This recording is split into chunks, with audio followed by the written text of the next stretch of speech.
It's time for the Warm-Ups Weekly NFL Injury Report with American Orthopedic and Sports Medicine's Dr. Steven Stoller. Visit them online at drstoller.com.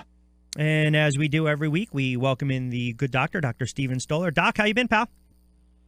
I'm good. How you doing, Rich? I'm doing real well, and let's run through the gamut here of some of these injuries. By the way, you nailed it with Eric Decker with that torn labrum, and that's going to be a major, major loss for the Jets. So we've got a couple really good ones this week, and then I want to get your thoughts on a little bit of what's transpiring in the NFL regarding concussions and whatnot. But let's start with Eddie Lacy, Packers running back. Yeah, left ankle injury.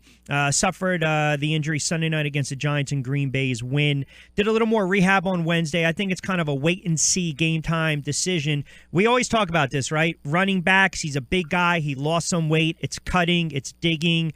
It's obviously using your legs, using your feet. Is this, in your estimation, more of a pain tolerance issue? Maybe tape him up really good and see how he feels cutting and moving around? Well, I think an ankle sprain, there are multiple ligaments in your ankle. So it depends, and also whether it's sprained or completely ruptured and how many of the ligaments are involved.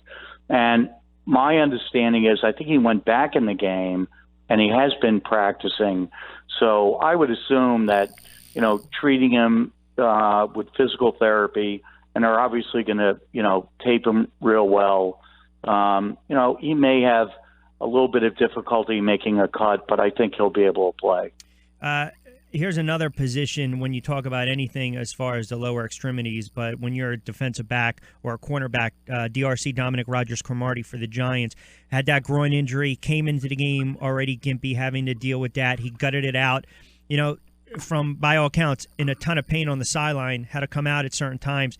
Can this be an issue of maybe rushing a player back on the field too much, especially given the injury, the position? And also, too, the temperature really dropped the other night in Green Bay. Now, the Giants play Baltimore at home. It's a 1 o'clock kickoff, so you're still going to get the sun out a little bit. If it's colder, to me, I would be a little leery of that, because you have to make sure these guys stay warm and they're stretching and you get the blood flowing through there. But how tricky is a groin injury?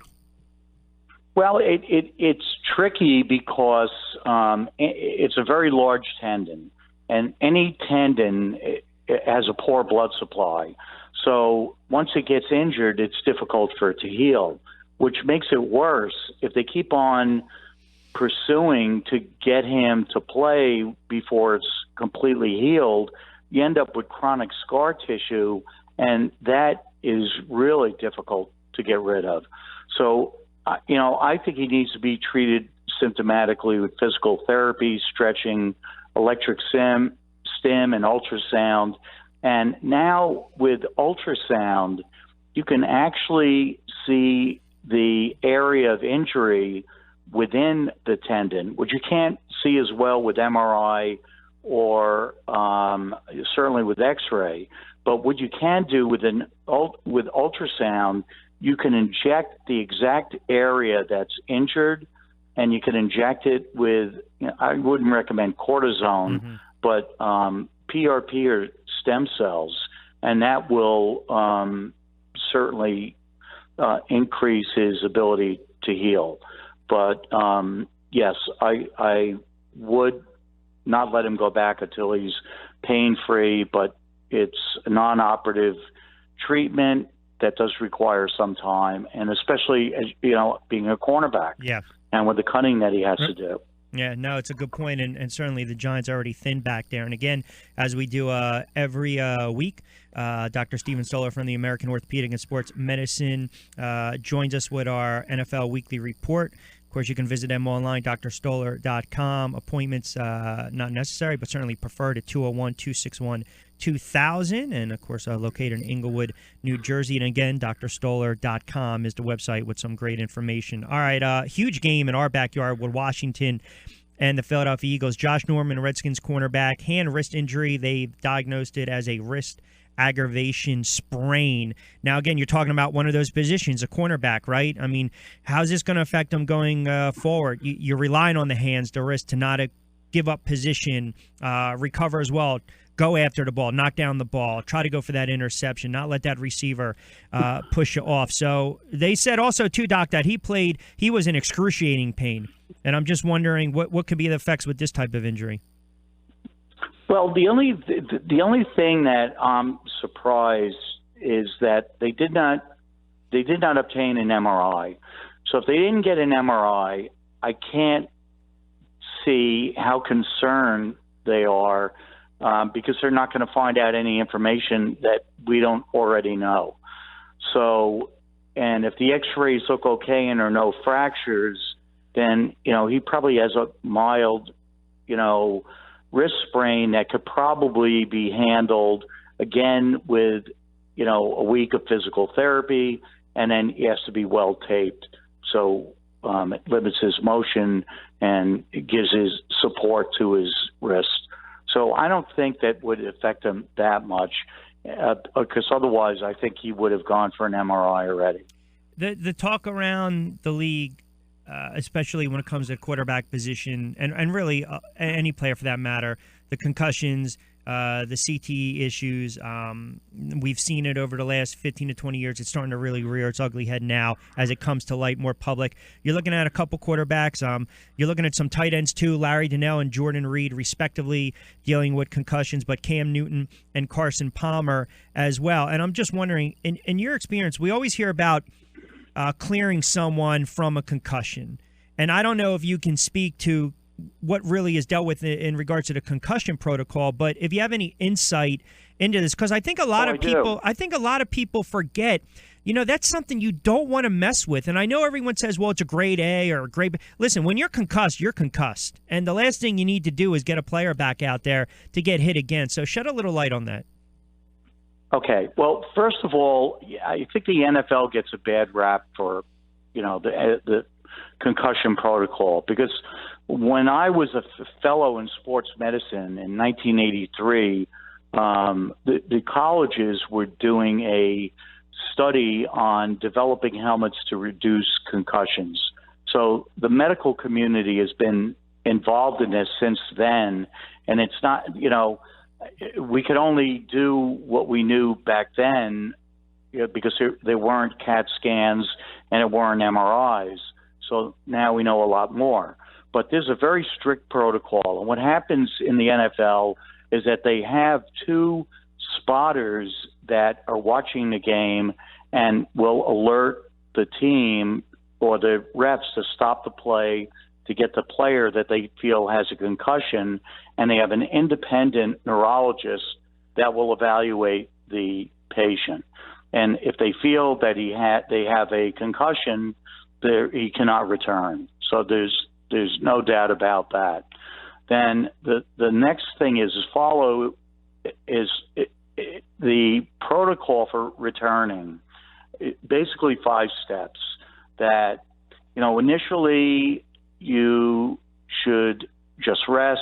They even recommend not using social media, TV, radio, or anything. But after that, and you're not having the symptoms, and there's a myriad of symptoms from headaches to nausea to memory loss to mood changes to dizziness to lack of interest, personality changes, blurred vision, ability to think and remember. So once you get rid of all those, and the next thing is they let you return to light aerobic exercises. And you could do like 10 to 20 minutes on a stationary bike or treadmill. And if you're okay, then you go to the next level. If any of these symptoms return, then you have to wait. If you get to the third level, then they start strength training, increase intensity, and then the athletic trainer supervises to look for any recurrent signs or symptoms. If they pass that test, they go to football-specific activities, and they will participate in non-contact activities. And then the fifth one is when the player returns to full participation in practice, then he's cleared. So, in your estimation, as we start to wrap it up, you do believe the league does do their due diligence? Oh, absolutely. I think that really, it really gets a bad rap. I think the problem here is that some of the older players that have developed, just like in boxing, Yep. pugilistic dementia. Yep. When they're 80 years old, you don't know whether or not they were going to get that anyway, and you don't have enough numbers to really compare it to. But as I mentioned, this is back in '83. Right. We were already, doing studies on it, but you can't judge us on, 37 years ago of what medicine was compared to today. And today they're doing an outstanding job. And, these players, like I said, it's not even a team choice. And it's not even a player choice. If the spotters see that the player looks like he had a concussion or he mentions to the trainer, he's not going back in. Yeah. No, that's always insightful stuff. And again, if you've been told not to participate in a particular sport, it's time for a second opinion. Of course, visit Dr. Stoller online, drstoller.com, from the American Orthopedic and Sports Medicine, located in Englewood, New Jersey. Give them a ring, 201-261-2000. You got the patient education, you got the Q&A testimonials, the news, the links. It gives a plethora of information as far as nutritionalists, personal trainers, hormonal replacement, anti-aging supplements, even yoga as well, if that's your fill. So, all right, we got a good, that's always for relaxing, if you will. We got a good slate of NFL action this weekend. Always great stuff, Doc. I appreciate it. Enjoy the games, and we'll talk next week. Thank you. All right, you got it. Have a great weekend. You too, pal. Take care of yourself. Dr. Stoller.